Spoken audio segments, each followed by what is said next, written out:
Welcome back to the Red Flag Coaches. I am Dr. T, And I'm Lawrence Knighton, the other half of the Red Flag Coaches. where we talk all things relationships and keeping it real, raw, and relevant. Listen, last episode, we talked about what are red flags and why are they so important not to ignore. And so today, we have something different for you. Today, we've got 5 reasons, not all reasons, but just 5 reasons why you ignore the red flags. Let's just be honest. Have you ever, and I'm raising my hand first, have you ever been in a relationship where you stayed too long? You know you didn't need to be in that relationship. But not only did you stay in the relationship, you stayed way too long. Okay, your hand is not up, honey. Raise your hand. There it is. So listen, I want to say this because it's so critical for you to understand why people ignore red flags. Because the thing about it is, as we said the last episode, whenever you and I ignore red flags, I'm speaking from experience. I tell people all the time, I'm not an expert. I'm just experienced at ignoring red flags in the past. But it's so critical that you understand the importance of not ignoring red flags. But I want to today share with you why people sometimes ignore red flags. And I want to see if you can see yourself somewhere in the mix of these 5 that we're going to share with you on today. So we're going to just take a few moments today to really help you to really dig deep and say, you know what, that may have been why I overlooked red flags. So we're going to just give you a few and we're going to start rolling. Let's go. All right. Here's reason number 1 why you may ignore or might ignore or think about ignoring or have experienced ignoring red flags in a relationship. Here's reason number 1. Y'all ready? And write them down because I want you to, like Lawrence was saying, check to see if you're in any of these 5. Here's the first one. You have a fear of being alone. And so many people have this fear of being by themselves that they look at red flags and just continue to ignore them. So think about it for a second. Some people who have come up in maybe in homes where they didn't have the support or the love, and so they end up finding themselves in relationships where they will truly ignore the red flags because they don't want to be alone. And so there's a difference because, and when I say there's a difference, what I mean is we got to recognize that being alone is not a good reason to ignore a red flag because, again, it's going to end up costing you way more time than you want to spend, and it's going to cost you even more heartache. Right. And so when we ignore those red flags, here's the truth of the matter. Usually in relationships, they don't start out as red flags. Right. You know, they may start off a little yellow, and then we go a little pink, and then all of a sudden it's a red flag. Ignoring that red flag ends up being a flag on fire that ends up coming back to burn you in the end. So fear of being alone, because there are people who are in relationships who are alone and lonely. Right. For sure. Right. And so we have this fear of being by ourselves. But can I tell you that same energy that you have as a fear of being alone is the same energy that attracts the very person that you don't want in your relationship. Exactly. And we had did an actual broadcast one day as it relates to alone and in a relationship. Because the thing about it is the worst kind of lonely is being in a relationship and you're alone. Meaning you got somebody in your life, you have someone in your life, but you still feel like you have no one. And there are so many people who are in relationships even now who literally know, listen, they know that they are so alone. They don't have anyone to talk to.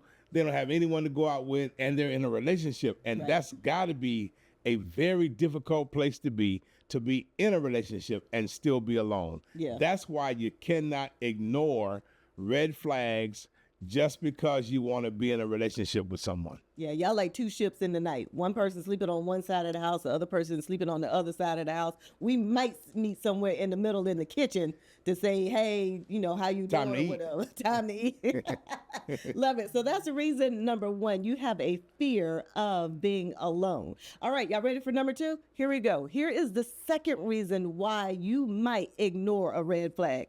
Low self-worth. That is very, very, very, very, very, very, very critical. That here it is.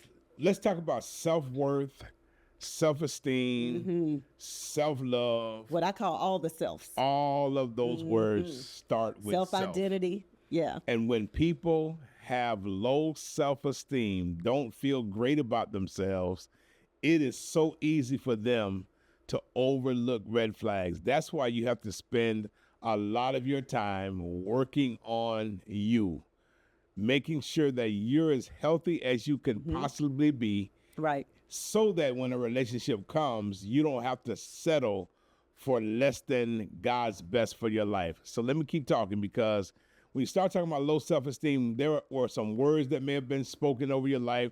There may have been some things in your childhood that caused you to feel like you're not worthy, or you're not valued, and you carry those into relationships. And so it ends up happening when you have that low self-esteem, that low self-worth, that low self-love, That low self-identity. How Yes. you see yourself. Exactly. And when you have that, you'll find yourself easily overlooking red flags, which, as we always say, they always come back to haunt you in the long run. Yeah. And the other part is that we don't get hurt, don't get healing for our hurts.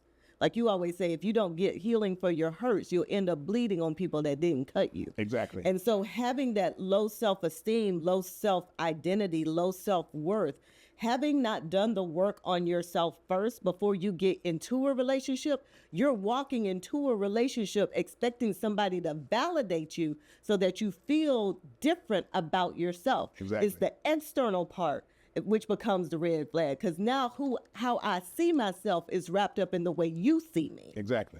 And so when we talk about that low self-worth being a red flag, it goes a lot deeper than just that person maybe being a abuser to you, be it physical abuse, verbal abuse, mental abuse, spiritual abuse, financial abuse, any of those abuses. Now I'm looking at you to be that mirror that I should be for myself. Right. Exactly.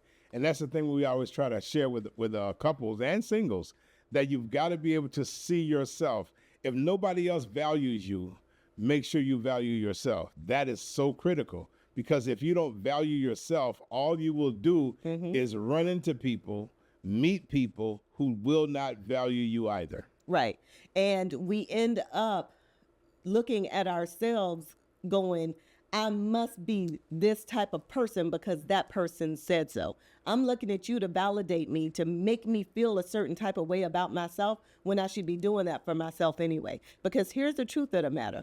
Manipulation is very easy when I don't know who I am. Oh, no question. Absolutely. Let me say that one more time. Manipulation is very easy when I don't know who I am. For sure. For sure. And so the work has to be done on self first before we even get into a relationship.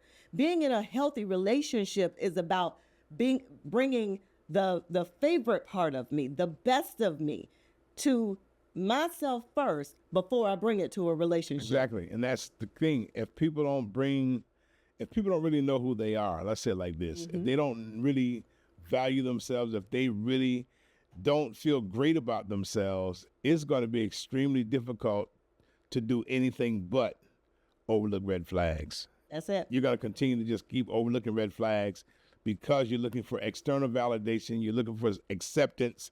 You're looking for all those things when your self-worth, when your self-esteem is at an all-time low. That's it. So here is red flag number 3. Here's the third reason why you might be ignoring your red flags. You're hoping for this fantasy relationship. Can I tell them what that really Tell them means? what it is. Let me talk to the ladies, because I really feel like this one is for the ladies, that fantasy All relationship. the single ladies. We are taught as little girls to look at these fairy tales, Cinderella, Sleeping Beauty, all of these fairy tales. And at the end of the fairy tale, it always says what? And they lived happily ever after. Exactly. And so every girl becomes a woman, and she's looking for that happily ever after. No matter, even if it's Nightmare on Elm Street, even if you got Freddy Krueger hiding in the closet and Michael in the shed in the back with the hatchet, we still looking for our happily ever after. And so when it comes to these red flags, we will take a toad We will take a frog and sit there and kiss it and hope that Prince Charming appears. Yeah, that's serious. If we are that, Okay, what? fine. Listen, we have been taught early on that the princess part of us, listen, the queen only comes out when the princess gets her Prince Charming. Look at Cinderella. I don't know about this stuff. See, Go ahead. I'm telling you, Cinderella was walking around cleaning up her stepmother's house and got invited to go to the ball. And it wasn't until she met Prince Charming and he put that glass slipper on her foot that she lived happily ever after. Every girl is looking for her Prince Charming. It sounds like you were really into Cinderella because you know that show by heart. I'm so glad God let you find your happily ever after. Because, but anyway, on a serious note, I do think that is really critical because I do think that what we learn as kids, Right. And I'm talking about ladies, what you were just explaining, Yeah. that does remain in your mindset to think that I have Right. to have that happily ever after moment. And the truth of the matter is, when you have that romanticized thought in your head, Yes. it will cause you to stay in situations longer than you want to because you're hoping, you're praying for this situation to turn around. And the truth of the matter is, it may not ever turn around because that may not be the person that's supposed to be in your life, but you're trying to force something. One of the chapters in my book, If His Love It Will Last, the chapter's called, You talking about this book right here? If It Doesn't Fit, Don't Force It. Yeah.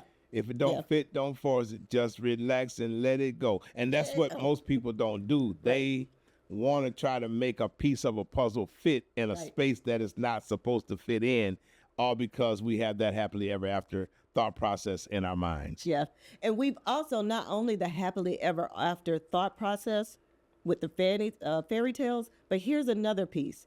In Genesis, in the first part of Genesis, where we talk about Adam and Eve, and we talk about Eve being this helpmeet, right? And we talk about Eve knowing how to help her man.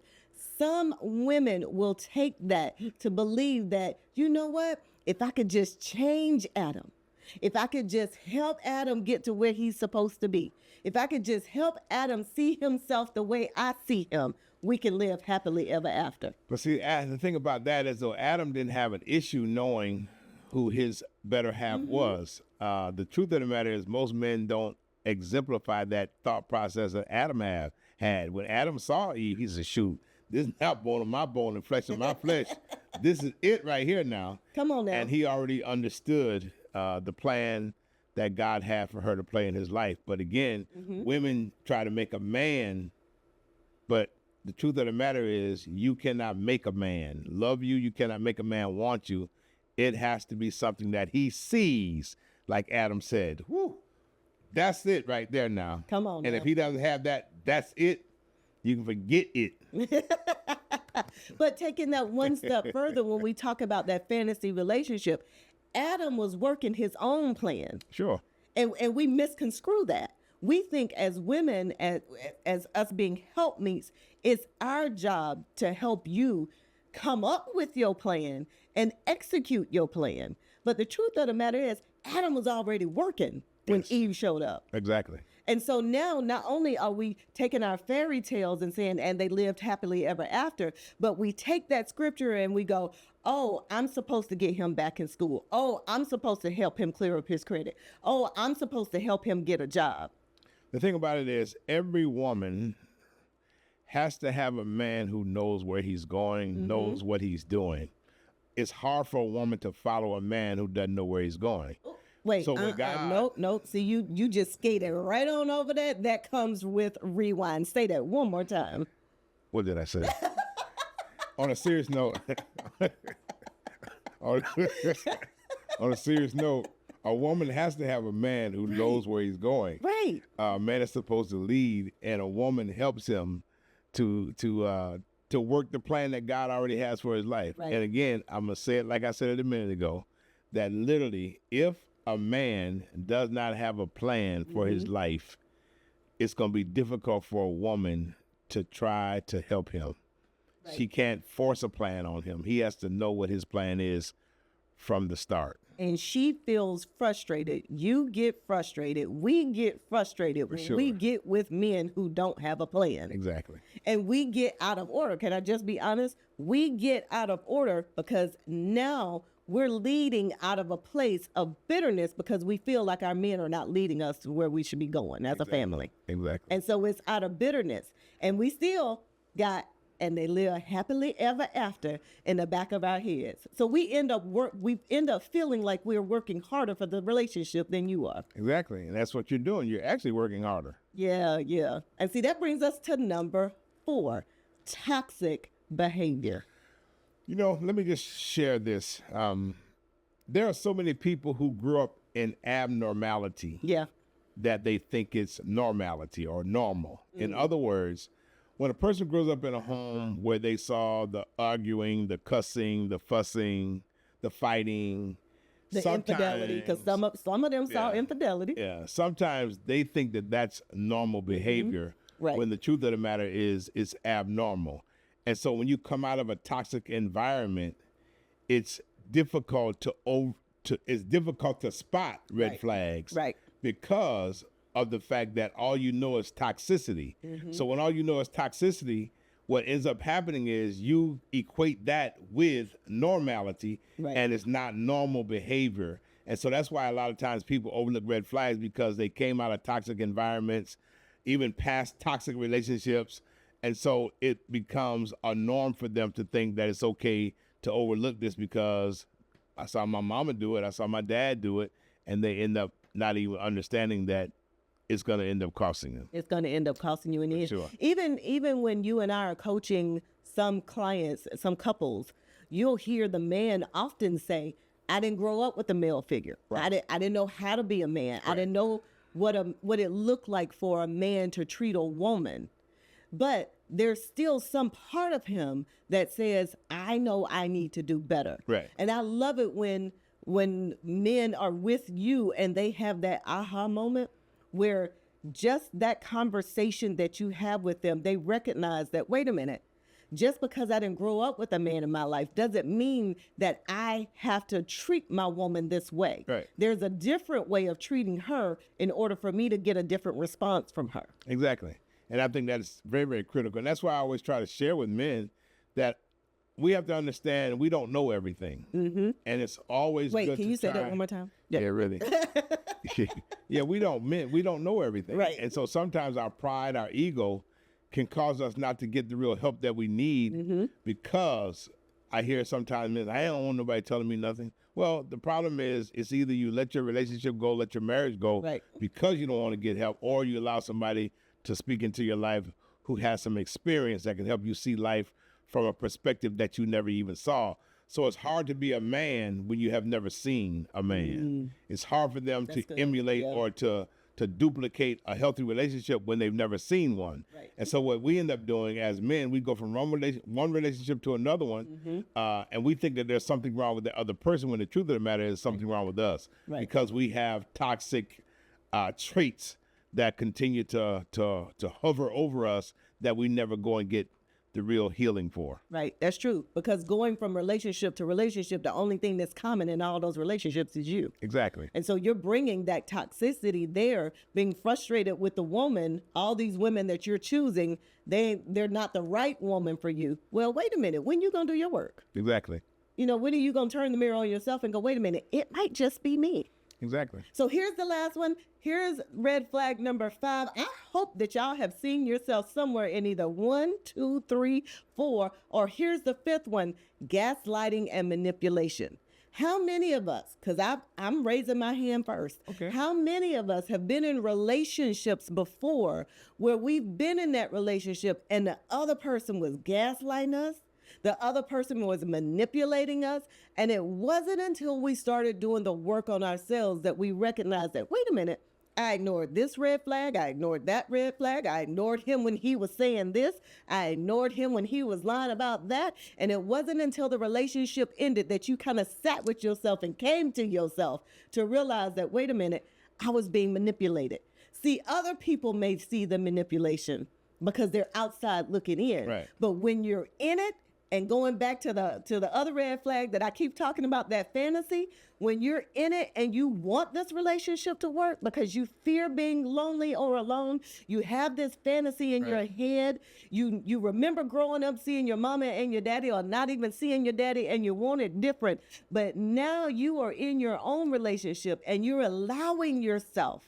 Let me say that again. You're allowing yourself to be manipulated in order to keep the relationship. And that's so critical again, because when you're in a relationship where you're the victim, where you're always being gaslighted, it makes it extremely difficult for you to develop that even greater sense of self-worth about yourself, because you're always asking yourself, is something really wrong with me? When the truth of the matter is that gaslighting is making you feel like there's something wrong with you, when the truth of the matter is it may not even be you. But again, when you overlook these red flags, they always end up costing you. And so that's why it's so critical that and again, we've only discussed 5. There's plenty of others there's many that we more. can deal right. with. Exactly. But again, sometimes we have to realize people overlook red flags because they don't want to be alone. People overlook red flags because they come from toxic environments. Right. People, they ignore red flags for a number of reasons. I mean, so the thing about it is we want to help you to understand, and we're just setting the framework right now. Yep. So you can understand what are red flags and why people ignore red flags. And so maybe in the next podcast, we're going to talk about, how to avoid some red flags. Ooh, that would be how good. to avoid. That's what I want to really get to, because again, the how-to is really what's going to help you to develop a healthy relationship, not only with yourself, but with a potential mate down the road. Because once you understand what we're going with the framework, it makes it a lot easier for you to really now, there's a red flag. Let me either Exit stage left. Yes, that's it. Stage Run, left. Forrest, run. Instead of staying there trying to see if it's going to turn yellow and then green. But most times when it's red, it's going to stay red. And become a flag on fire. Yes, and you got to learn how to sort of, decipher the difference between the two. That's it. Well, thank you again for joining us for this episode of the Red Flag Coaches. Listen, if anything that we have said today resonates with you, drop it down in the comments. We love to see your comments. We go back and read the comments. Listen, it's the two of us reading those comments and responding back to you. And if you have an idea of what you would like for us to talk about in one of our episodes, first of all, we ain't never scared, so we will cover it. We will talk about it. Listen, we ain't scared. We got 25 years in together, 23 married this year. So listen, you got the two of us. Both of us have been divorced before, so we know red flags. We see them. We know how to deal with them. And like I said, we ain't never scared. So drop in the comments below. Let us know what you think about this podcast, what you think about some of the topics or some ideas that you may have. And who knows, we might just cover it in a future episode. And if you're looking for a really good book to read, ladies, I have 2. One is called If It's Love It Will Last. It's a book I wrote some years ago. Powerful book, I promise you. Chapters in there such as What is Love? Why Men Have Not Learned to Love? Can I Be Me? Here Is My Heart. If it don't fit, don't force it. And then I have another book. That's just a few of the chapters I read off. And then I have another book called He's Not Your Man. It's Just Your Turn. I need you to go to the website, theredflagcoach.com. I need you to go to the redflagcoach.com Yes. and get that book. It'll change your life. Not only that, but I need y'all to follow us on all social media platforms, TikTok, YouTube, Facebook, Instagram. Follow us. We would love to have you check out what we're doing. That's it. Thank you all again. See you next time on the next episode. Y'all take care.